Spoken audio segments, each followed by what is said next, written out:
Hello and welcome to Precon Power Up.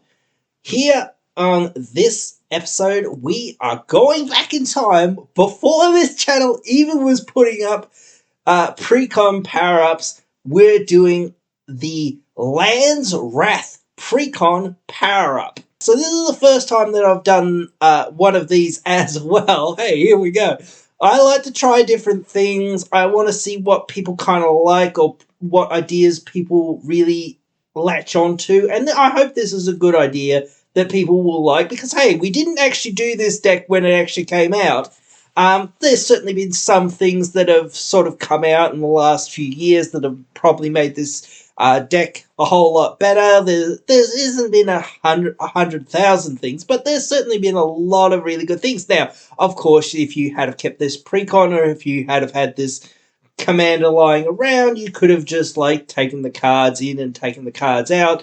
And if you happen to find this deck lying on the shelf somewhere and said, hey, I want to take this deck and build it now in 2022 as of, Double Masters just coming out and Commander Legends #2 Electric Boogaloo just coming out fairly recently behind that, that's the time period that we're doing this at. So, yeah, that's where we're going to try to do it. Of course, in the next couple months, hey, there's going to be a new set, but hey, you know what? Again, I might do this again, who knows, or whatnot, but I want to do it because we didn't do it originally, so I feel bad that we didn't do it. This is kind of a cool deck. Lands Matters and Lands Wrath and all this sort of stuff. So I want to do more of these decks that we didn't do before the channel kind of existed. There's only a certain point, though, that I can sort of maybe go to because it's like, well, Atraxa and decks like that have been around for so many years, and again, there's so many build paths for certain commanders and certainly the partner commanders and things like that. So it's very difficult to sort of do more past precons, but this is a fairly easy one to do, so I thought this would be a good starting point. But with that being said, we're going to get it going along. We're going to get onto EDH Rec. We're going to go over there. We're going to get a average deck. We're going to get the precon deck list or whatever. And then we're going to take that list and we're going to upgrade it as best we can as of the time of this video going out, roughly. So we're going to see how we go. Get over there and do all that stuff. So we're going to see what we can do with this deck as of today, because it's a lot different from when it was back then. As I say, many sets have come out, and I do wish that I had a bit more set up as a channel and whatnot back then to sort of do it and whatnot. But hey, we're here now to do something, and then, it might be interesting. And again, I want to see what you guys like. But anyway, let's get right on going and get into this deck. Alright, just for reference, to get back into the swing of who our commander is for this deck and what this deck is doing, in case you've all forgotten. I suppose most people have kind of forgotten about this guy because he's not that amazing. Oboon, Mole Dire Ancestor. He's a 1 and Naya commander.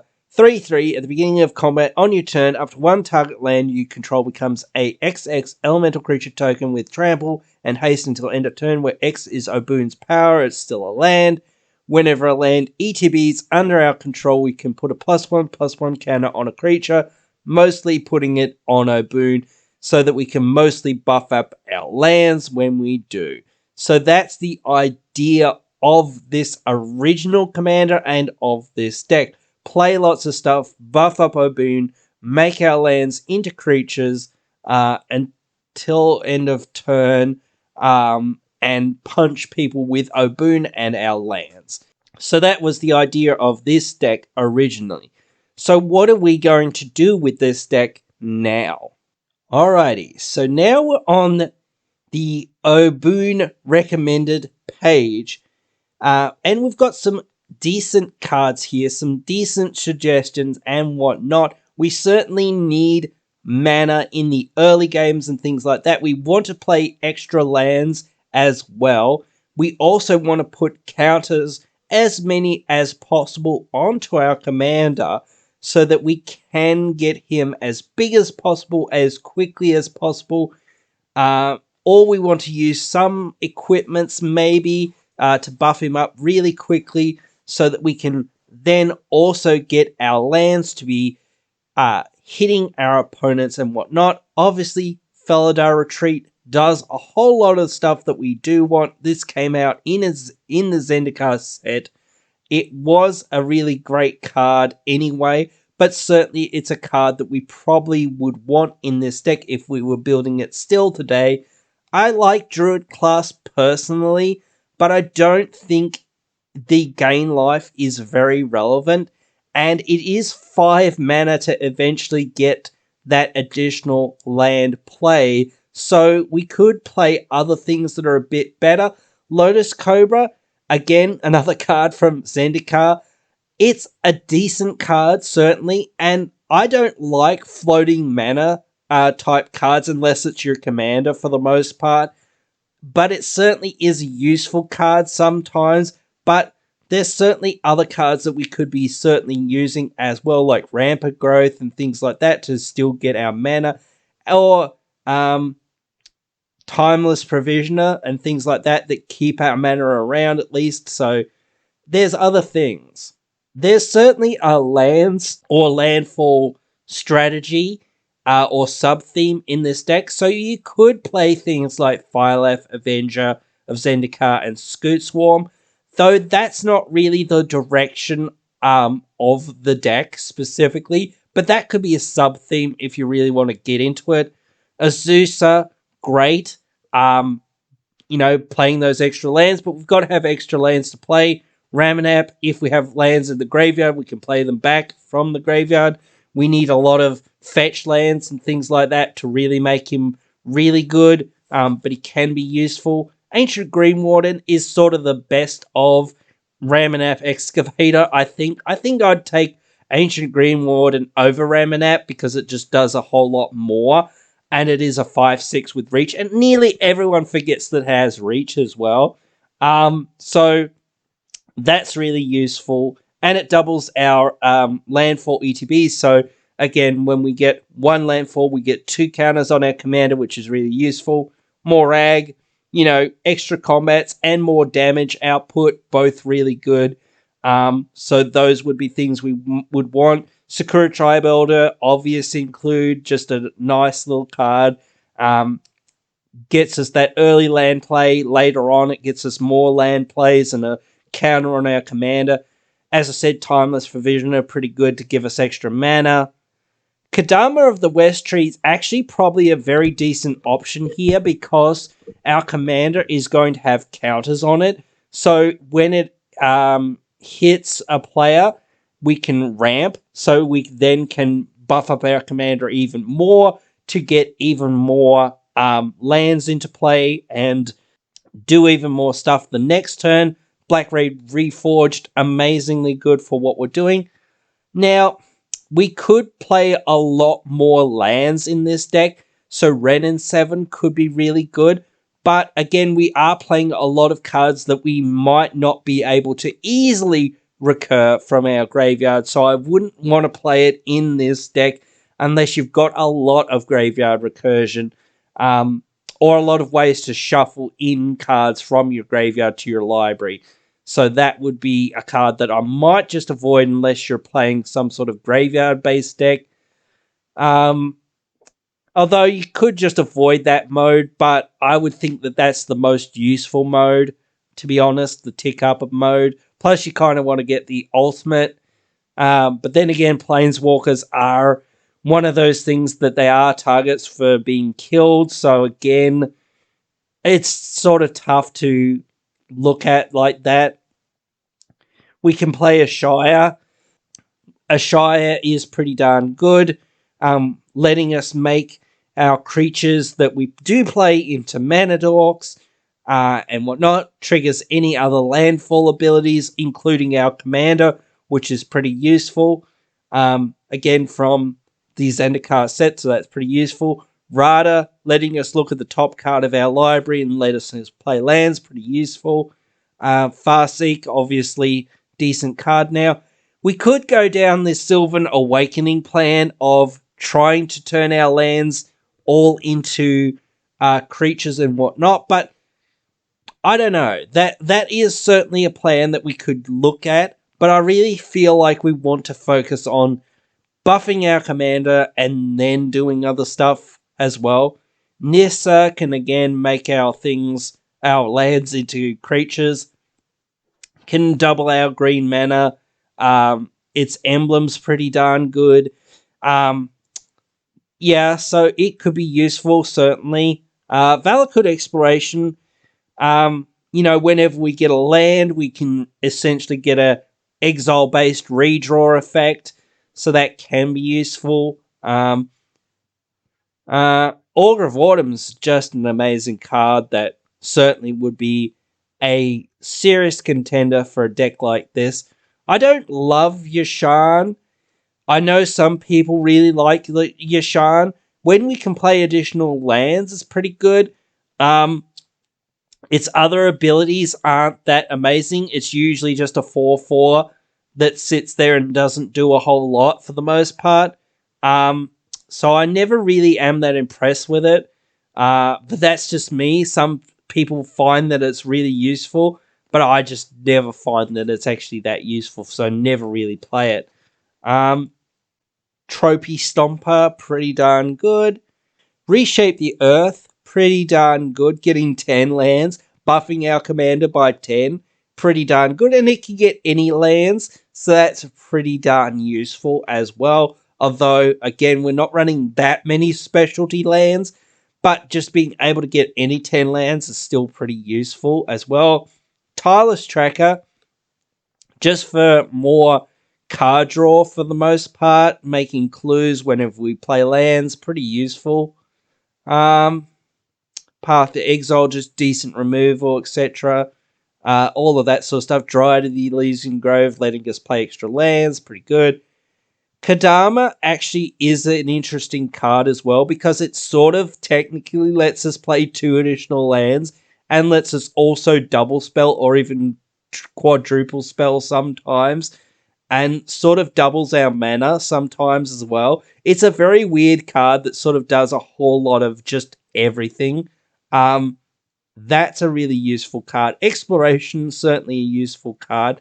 Now, there's a few cards that are like Spitfire Lajak, or Largic, however you say this thing's last name, I don't know.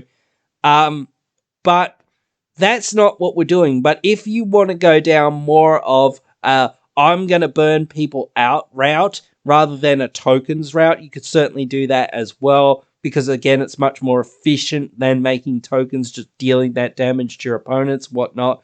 But again, that wouldn't be the way that I would go around things, obviously. And with this deck, you really want to just buff up your commander and make landfalls and things like that. So it's not really on theme with specifically what this deck is doing, though it could be an outside-the-box kind of win condition to a degree.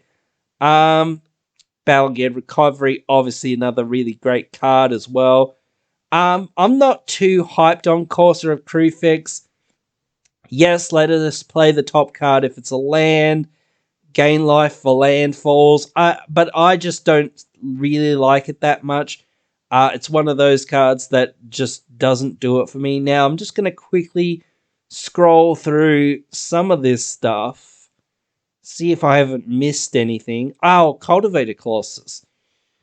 Now, Cultivated Colossus is really only good with the abundance combo, essentially, that you can do with it. So, I don't know. If you're doing that combo, then it's really good. Otherwise, I would forget about it. It's a really, hit or miss card.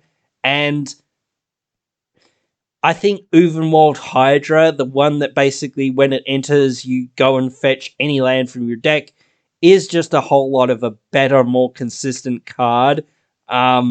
And whatnot than what it is for the most part in doing what you actually want to be doing. Just sort of ramps you and gets you that one Field of the Dead or that one Guy's Cradle or whatever you need sometimes, or whatever it is. And it's a big beater that can do a whole lot, so it's very useful in that regard.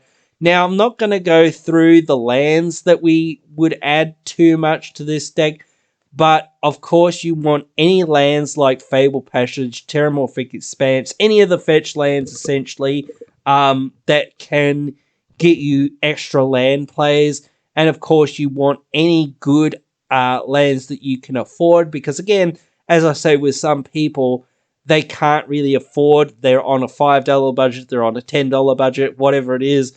So I don't tend to try to tell people what you should get, but obviously the best ones are the untapped ones, and the better ones are, of course, the ones that you could search for, because again, you will be searching your deck a fair bit with some of the cards like Arid Mesa and Windswept Heath, etc., whatnot. So they are much more useful in that regard. Now we're going to talk about the other side of this. Cards we want to cut. There are a few cards in the list here that are suggested cuts, and I'm going to agree with like 98% of these, probably. In fact, probably 99.9% of these. I like Elite Scale Guard because Elite Scale Guard can mean our commander taps down some of the blockers that are in the way sometimes, but it is 5 mana, and we could find other effects that do that same sort of thing on cheaper things, so it's not the best, but still it can be useful. So that is what that is, but hey. Now let's quickly look through this. I like Keeper of the Fables, but there's certainly better card draw options out there. Retreat to Amirius, just +1/+1 to end a turn. I like Abzan Falconer. Abzan Falconer giving our commander flying. That's pretty good, but then again, it doesn't give the land flying. But that's probably, an abundance if you're playing that combo with it. But hey, you don't need to be playing that combo and whatnot. Again, I'm not going to talk about the lands too much here either. And there's some other cards that I would say that you want to cut from that list. But again, we're going to get to that in just a little second. But anyway, with the lands, you obviously just want to cut as many of these enters the battlefield tapped lands, including like the bounce lands and things like that, and Needle Spires, etc. I think Blighted Woodland's actually pretty good. This is a 3-color deck, though, so it's not as good sometimes in more colors. It's okay in 2 colors. The mana cost for it is a little bit high for some people's taste, but I look at it as a land with some extra utility. Sometimes you'll use that ability, and sometimes you won't. Sometimes it'll be relevant, and sometimes it won't. But otherwise, it's just a colorless land source, which is okay. Not great, but okay. But beyond that, everything else here I would agree with. So let's quickly go ahead and look at the list of cards for this deck. But just before we get any further into the video, if you're enjoying the content here, you can join the Squirrel Army by subscribing and turning on the notifications. It keeps the squirrels from eating your nuts. But with that, let's get back into the content. Alright, so here we are, after a fair bit of work on my part to fiddle a bit with this deck. I'm just going to quickly make sure we're actually at 100, and yep, we are at 100 there, so that is good. The estimated cost there for this deck, I believe this is USD price there, so take that with a grain of salt if you're anywhere else other than the US, but there you go. So this is what I've done to the deck. I've mostly thinned down to mostly basics because, hey, I don't know what mostly people have out there in the world and what people's budgets are. But of course, adjust the mana base as is to your budget and what you can afford and what you have and whatnot. But for the most part, that's what I did to keep it as budget for the most part as possible. There are several expensive cards in here, but I think most of them are a 100% card for the most part that we really need. And all of the cuts that I've put into the maybe board over there. But anyway, we're going to go quickly through some of it. Obviously, some of the cards that I did mention, I also put Sword of Hearth and Home in here. Pretty darn decent at putting more counters on our commander as well. So really useful. Buffs it up as well. So that's useful. And gets us those lands that we do need. Beastmaster can buff our stuff. Also gets counters on it, which is sometimes useful. Garrick's Uprising just for some card draw. Pretty useful. Raised by Giants. Buffing our commander by +10/+10 is pretty darn good. Rhythm of the Wild, I thought that was pretty decent. Doesn't allow our stuff to be countered. And our commander can have haste or a counter, which both are pretty good. Rolling Earth just puts counters on our commander. And if we don't need it, we can channel it away to put some counters on a land. So that can be useful. Unnatural Growth, just doubling the power of our creatures each combat. Very useful. Dire Strain Rampage. I think this is a very good card. Actually can blow up some of our opponent's stuff and gives them a land, and it can also help us out, so very useful. Into the Unknown, we can explore with our commander, and we reveal the top, and if it's a land, it goes into play, but if it's not, we get a counter, and we can play an additional land this turn. Oh, well, it actually goes to... Yeah, the land goes to a hand, and yeah, well, we can play that additional land anyway. Escape to the Wilds, just very useful. Card draw, essentially. Plus, we get to play an additional land. We'll often hit lands in the top 4 or 5, whatever it is, 5 cards. And we'll get a lot of mana out of some of these plays as well. Obvious cards like Nature's Law and Kadama's Reach, Rampant Growth, etc.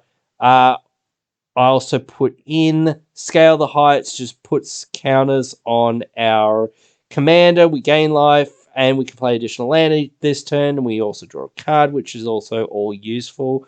Sky Shroud for more lands. Vastwood Surge, it's only here mostly for also the fact that it has that kicker effect, and we can put counters on our commander. Changed up the removal quite a bit. Swords, just generically good stuff. Path to Exile, Generous Gift, Beast Within, and Nature's Claim as well. So just generic good stuff. Don't really think I put too much else into the instance here for the most part. I think everything stayed the same except Hunter's Insight. I think that was pretty much it.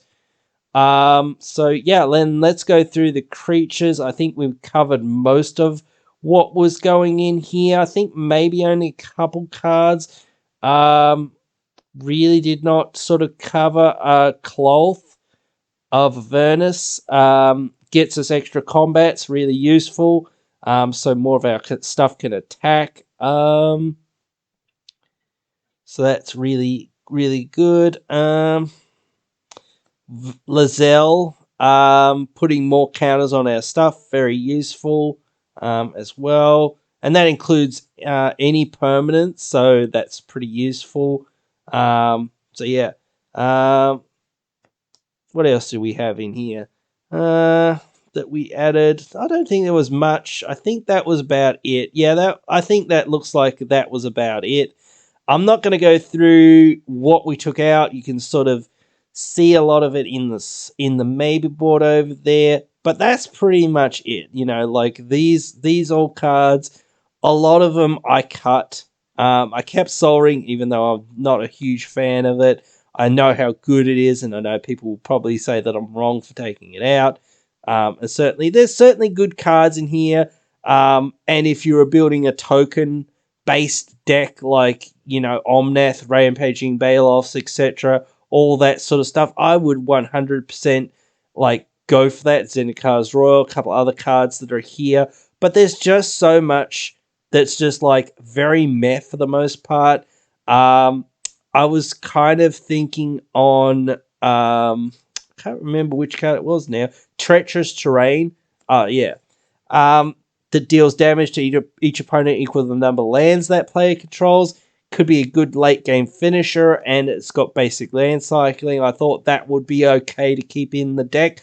But I just was like, nah, we really like an alternate win condition is kind of nice, but yeah, not really that worth it. But yeah, that is the deck. That is the upgrade list as I would do it for today. It would have been interesting to do this deck back in the day as well because there wasn't perhaps as many options. There's certainly more options nowadays for a deck like this and whatnot, but that is what it is, and that is how it goes. But anyway, guys, I hope you have enjoyed this one. You can let me know your thoughts on this. Write them down there in the comments below. You can also suggest or request whatever deck you would like to see me upgrade next from the past or whatnot. And I'll definitely do it if we haven't done it already, or perhaps even redo it if we have done it before. I've got another series coming out, which you'll all see soon. So yeah, anything you guys want to see, let me know. I'll certainly get to it. But anyway, if I don't see you down there in those comments telling me to build whatever decks, I'll see you in the next one.